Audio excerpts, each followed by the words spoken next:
A gente chega agora nas nossas meditações, no livro de Deuteronômio, numa parte que vai mudar um pouco, né? Até então a gente tinha estatutos, juízos e mandamentos sendo dados ao povo de Deus.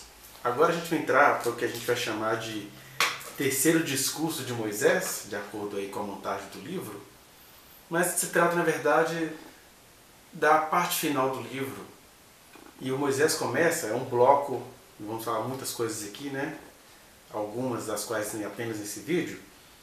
Então vai de Deuteronômio 27 até o versículo 14 do capítulo 28, que trata das bênçãos e maldições, que é uma parte do livro de Deuteronômio muito estimada pelo tradicionalismo evangélico, porque as pessoas não conseguem entender que essas bênçãos e maldições aqui foram ditas para um povo específico, para este povo que recebeu estes estatutos, estes mandamentos. Não é para a terra inteira, para a posteridade. As pessoas adoram pegar isso aqui, ou usam a maldição para propalar contra a vida de alguém, ou usam as bênçãos para si, desconsiderando todo o contexto de tudo que nós viemos compreendendo até aqui, né?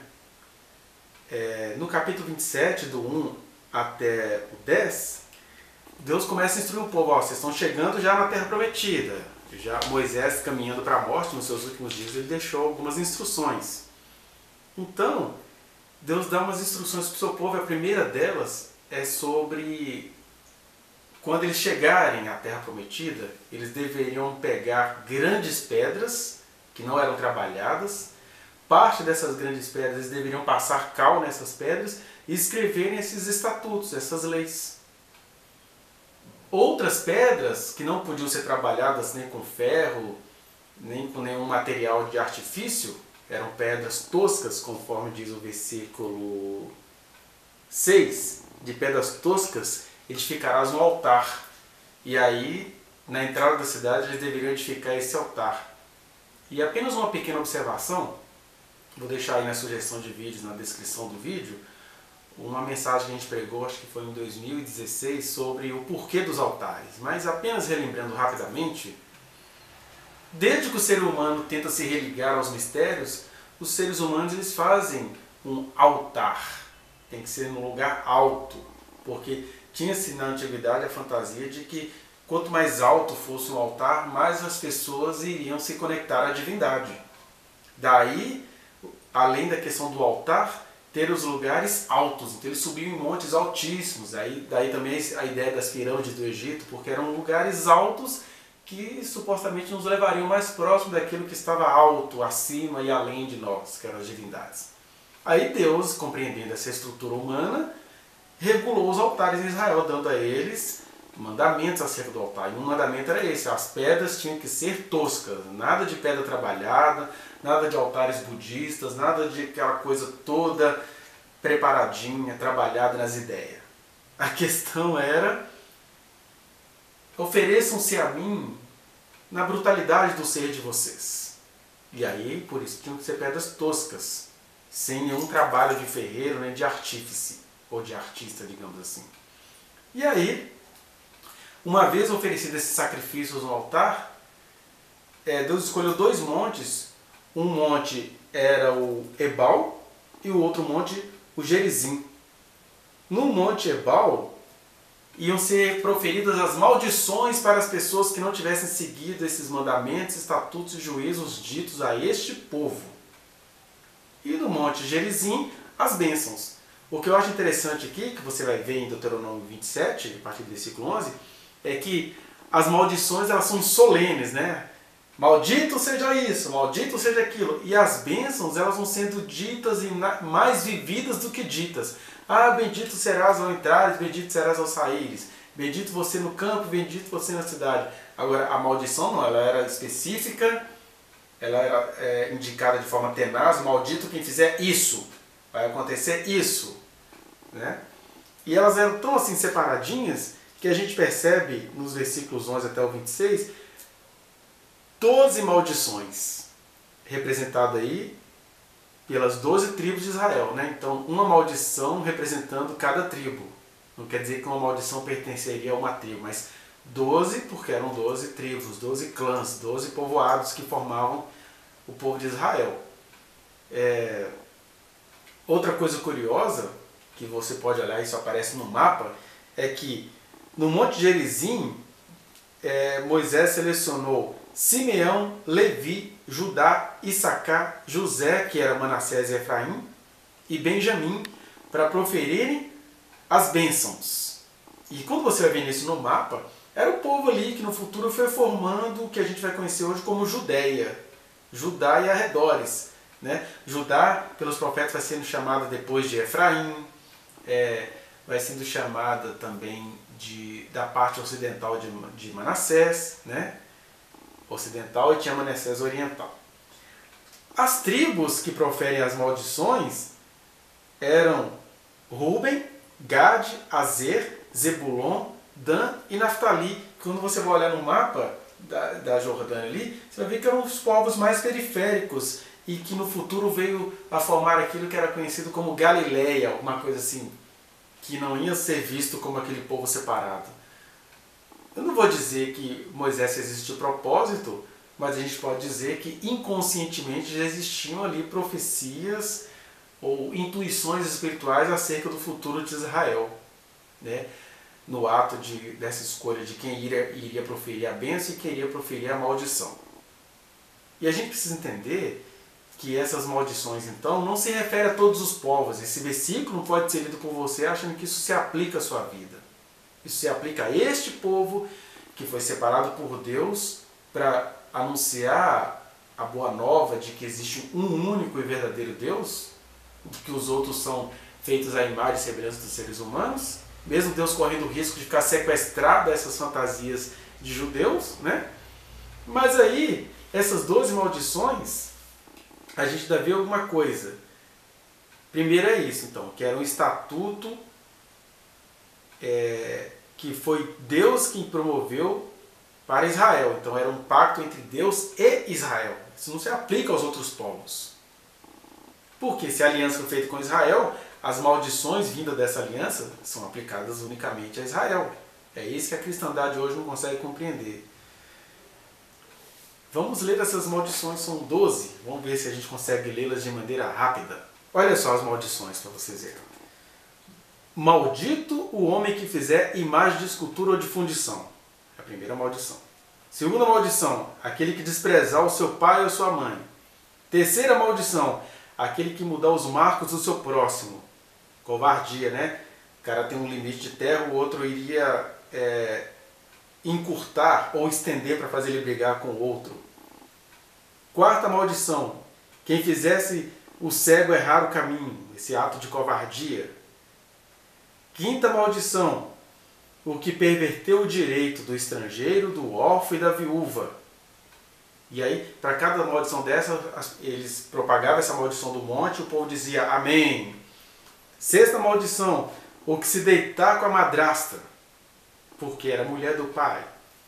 Sétima maldição, o que se ajuntar com animal, zoofilia. Oitava maldição, se deitar com a sua irmã, seja ela filha só do pai ou seja ela filha só da mãe. Né? Não tem essa questão de ser irmã ou meia-irmã. Deitou com a irmã, maldito. Nona maldição, o que se deitar com a sogra. Décima maldição, o que ferir o próximo em oculto. Aquele que matar em oculto, e aí seria também envenenar, alguma coisa assim. 11ª maldição, aquele que aceitar suborno para matar pessoa inocente. Imagina se isso seria para todos os países, né? E a 12ª maldição, aquele que não confirmar as palavras desta lei, não as cumprindo. Então nós temos aqui, então, que a 12ª maldição, ela valia para tudo mais. Porque Deus tinha colocado o estatuto. O que eu disse para você? O estatuto é aquele mandamento que Deus exigiu o seu cumprimento, a sua execução. E tinha mandamentos relativos exclusivamente ao povo de Israel. E um dos mandamentos é isso, ó. Eles eram proibidos de fazer essas coisas e quem as fizesse era visto como maldito. Mas tudo isso se resume na maldição número 12, e 12 por causa de 12 tribos, né? que era não confirmar as palavras dessas leis, não as cumprindo. Então, se deixasse de cumprir as palavras dessa lei, era maldito. E como isso era um estatuto entre Deus e Israel, Israel veio a cair nessa 12ª maldição de tal maneira que, alguns séculos depois, eles foram levados ao cativeiro. E o que vai acontecer, que a gente vai ver isso no outro vídeo lá na frente, aconteceu a Israel. Mas que fique bem claro, era uma aliança, um estatuto, uma coisa para ser executada, combinada entre Deus e Israel. O povo foi muito agraciado e aí, a quem muito é dado, muito será cobrado. Deus se revelou a um povo e se eles não cumprissem aquelas revelações graciosamente reveladas, eles cairiam na maldição que se resume nessa 12ª maldição. Essa é uma primeira atenção que eu queria te chamar. A segunda atenção é que dessas maldições todas, que é óbvio, né? Idolatria é fácil a gente não cair nela. Desprezar o pai e a mãe, gente, é o valor da autoridade. Fazer um cego errar, quem não acha isso sacana? Praticar zoofilia, isso já está no censo, já está aí nos estatutos, né? O que é o estatuto? Já faz parte do bom senso da humanidade achar absurdo um ser humano se relacionar com um animal, você fazer um cego errar o caminho, você aceitar suborno, fazer covardia com gente inocente. Isso tudo já está no nosso senso comum, por isso que é um estatuto. Mas tem uma maldição aqui que ela é muito grave, mas ela não é vista como tal pelas pessoas, tanto israelitas quanto pelo povo da terra inteira, que é a maldição, digamos, número 5. Maldito aquele que perverter o direito do estrangeiro, do órfão e da viúva. Ou seja, maldito aquele que não gostar das práticas humanitárias. A gente zomba dos estrangeiros, a gente zomba dos necessitados, a gente zomba dos pobres. Isso é engraçado, é o senso comum mais perverso, é o estatuto mais perverso de toda a humanidade, é a gente zombar dos fracos. Tem um vídeo aí anterior que a gente está falando sobre essa questão do pobre e de como que isso vai transformando qualquer sociedade em Sodoma. Tanto é que, por causa dessa maldição número 5, Deus vai chamar Israel lá na frente de alguém que se tornou pior do que Sodoma. Porque Sodoma não acolheu o pobre e ao necessitado, né? Que nesses tempos também inclui os estrangeiros, que eles eram muito maltratados na terra alheia. Então, a considerada mais suave para os humanos está entre a mais grave para Deus, né?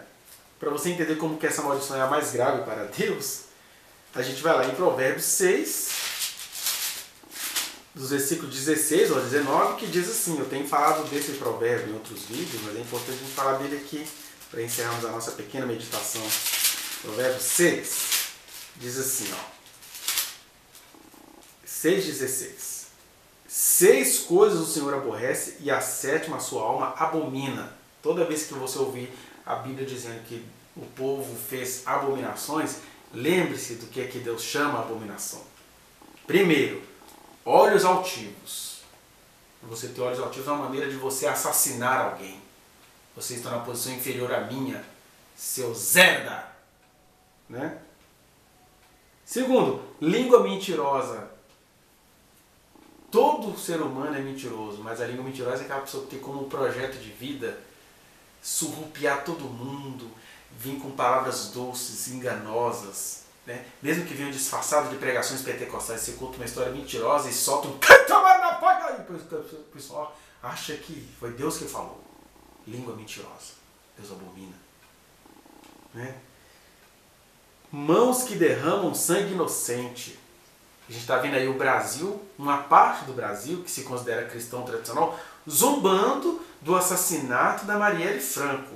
Isso é gente que derramou sangue inocente. Outra, coração que trama projetos iníquos. Então aquela pessoa que trama desde um assalto até como se fazer passar por um ungido aos olhos do povo. Diz que Deus aborrece essas pessoas, o texto bíblico. Pés que se apressam a correr para o mal. Gente que tem como projeto fazer maldade com as pessoas, e uma das formas mais comuns disso acontecer é via capitalismos e empreendedorismos. né? Vou lucrar sobre a desgraça de muita gente.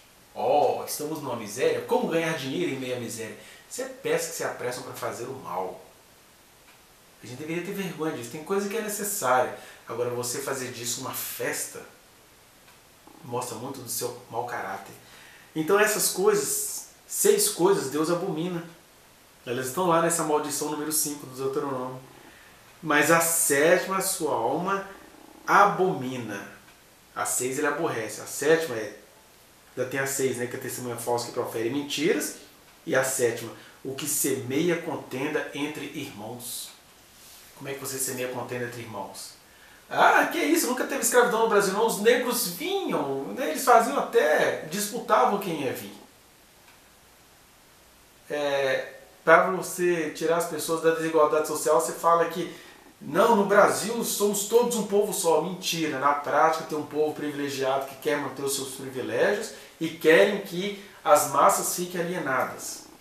E aí o texto está dizendo que Deus abomina as pessoas que semeiam contenda entre irmãos, porque nós somos um povo só e às vezes a única maneira de você acabar com a contenda é admitindo-a. Como que a nossa sociedade foi formada? Foi com essas divisões todas? Vamos remediar isso, vamos fazer políticas para apagar isso. Agora, o texto bíblico diz que quando você não liga para isso, quando você perverte, o que é perverter o direito? Ah, não, preto nasceu para ser escravo. A índio, você sabe, né? Tem uma indolência ali, é um pessoal meio preguiçosinho. E se você está pervertendo para não lutar pelo direito dessas ditas minorias, você os coloca como gente que nasceu para ser sofrida mesmo. Né? Aqui, quando fala, por exemplo, perverter o direito do órfão e da viúva. Ah, não. Olha, se perdeu o pai e a mãe, alguma coisa fez errada. Deixa isso lá no orfanato mesmo. Eu já ouvi gente muito querida dizendo isso. E viúva, essa mulher... quantos maridos já enterrou, hein? Essa mulher deve ter a pombagira, não sei. Ou seja, você olha para a pessoa que está em posição de pedido de ajuda e você a ridiculariza. Isso equivale, por exemplo, você está numa festa, a mulher se alegrou como um homem se alegra na festa, ela está alegre. Você já viu mulheres se reunindo para abusar sexualmente de um homem que está bêbado na festa? Não. Mas um homem no alto da sua macheza, do seu machismo, olha para uma mulher que está em posição de suplício, de rogar ajuda e fala assim, vou aproveitar que ela está bêbada e vou comer mesmo. E faz igual a música que tentou fazer sucesso no início de 2019, ou foi 2018, que tem a seguinte letra: taca a bebida, depois taca a pica e abandona na rua. Olha só, o processo. Taca a bebida, aí ela foi em posição de defesa. Taca a pica e abandona na rua. Isso é perverter o direito do estrangeiro, do pobre e da viúva, do órfão e da viúva, que estão entre as minorias. Maldito aquele que faz isso. Deus disse para Israel que recebeu essa luz. Mas isso serve para nós, o princípio disso. Qual que é o princípio que eu estou vendo aqui? Que nós temos aqui 12 maldições. Porque essas 12 têm a ver com a cosmovisão daqueles povos. Mas é interessante que, primeiro, a 5ª maldição, eles não prestaram muita atenção nela, porque eles acabaram se transformando em Sodoma lá na frente. Deus fala, vocês ficaram piores do que Sodoma, vocês não atentaram para o pobre, o necessitado e a viúva. E a 12ª maldição, eles não cumpriram o acordo de Deus com eles. Então, a primeira coisa que eu queria te falar, fique aliviado. A gente não pode ler a Bíblia como um talismã. Esse versículo sai para você, não é para você. Deus não fez esse tipo de aliança com Israel, Ele não fez o mesmo tipo de aliança com você, no sentido de que você tinha que ser um povo seguindo determinados estatutos. Né? Isso vai acontecer lá em Atos, né?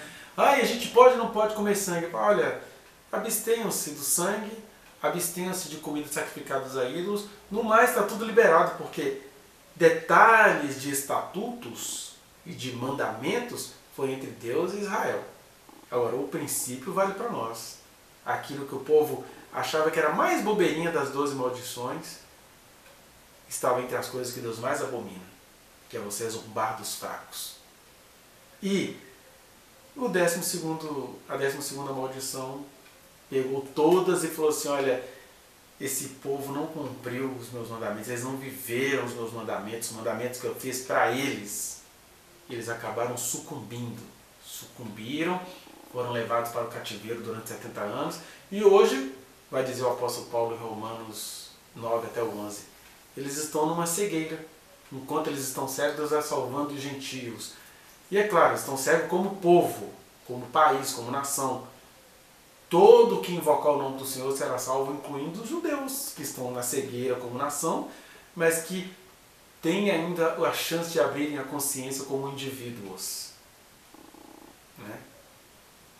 Então o que eu queria deixar para você, nesta parte das bênçãos e maldições, é que, embora as maldições sejam muito solenes, ruidosas, e as bênçãos mais perenes, disfarçadas, que é o que a gente vai ver no próximo vídeo, preste atenção em não perverter o direito daqueles que são vistos como fracos, que na época era o estrangeiro, o órfão e a viúva.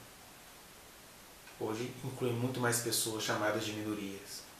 Porque as outras coisas a gente detecta fácil. Nenhuma pessoa, por mais sapeca que seja, vai concordar com a zoofilia. É fácil seguir, é fácil não cair nessa maldição.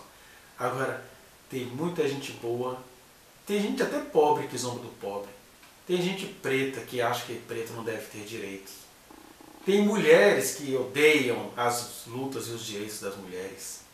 Então, esse princípio dessa maldição número 5, ele está muito vivo entre nós. E é claro, Deus não vai amaldiçoar um povo por causa disso, mas tem muitos indivíduos vivendo como malditos, porque não prestaram atenção às coisas que Deus abomina. Né? Fiquemos com essa meditação.